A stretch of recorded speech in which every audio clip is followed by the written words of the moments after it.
We are now going to look at how to read the light meter on your camera to ensure that the exposure is correct. Turn on your Canon camera and change the mode dial to M, which is the full manual setting. Now you have control now of the shutter, the aperture and the ISO, which is all across the top. This one here starts with the shutter, so I use my dial button to change the shutter. If I want to change the aperture, I hold down my AV button and I can change the aperture that way. And if I want to change my ISO, I click on the ISO button and I can change it. I'm just going to leave it on auto for now. Down here is the light meter. That will tell you whether you have enough light entering the camera or not enough light, and therefore your image might be underexposed or overexposed. For that to come up and work, you just need to tap the shutter release button. So we can see on the current settings, it's going to be a really dark photograph at -3. So it's flashing to tell me that's going to be really dark. I'll show you what that looks like. And it almost looks like I haven't taken a photograph because it's so dark. So I need to let more light into the camera, and I can do that in many ways. I can have the shutter open for longer, or I can have a wider aperture.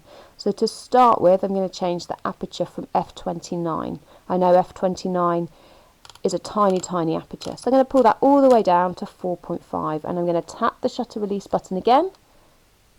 And it's saying that the exposure is perfect. It's on 0 in the middle. And that image is much brighter, and I'm happy with that. Let's just say I didn't want the flower, the natural form in the background, blurry. I wanted that in focus, so therefore I needed a slightly higher aperture to get both of these in detail. I'm going to put it up to f/13. I can see now that it's going to be slightly too dark on a -1. So if I change my shutter and keep tapping back, I can see, and you can see on 1/1600th is -3. Just need to keep tapping. And 1/200th of a second says that it's perfect exposure on an f/13. Let's have a look and see what that looks like.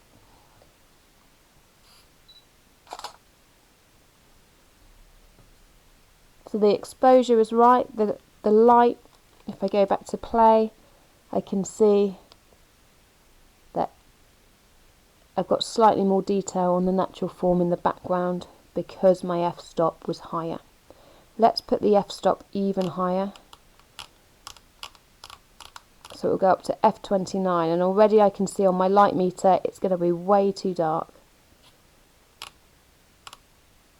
So the camera needs to be set at 1/30th of a second if I'm going to get a photograph on f/29 for the correct light. Now I know what's going to happen here. It's going to be a bit blurry because I need to use a tripod because I've gone below 1/60th of a second. Photo looks okay, it's not terrible, but if I go to playback and I zoom in, I can see that it's a little bit blurry on there, and if I was to make that image any bigger in print, it would probably look quite fuzzy. So now I need to get the tripod out to make that photograph if I want a high aperture. So that's basically your light meter. You need to make sure it's on 0 or as close to 0 as possible if you want perfect lighting in your image.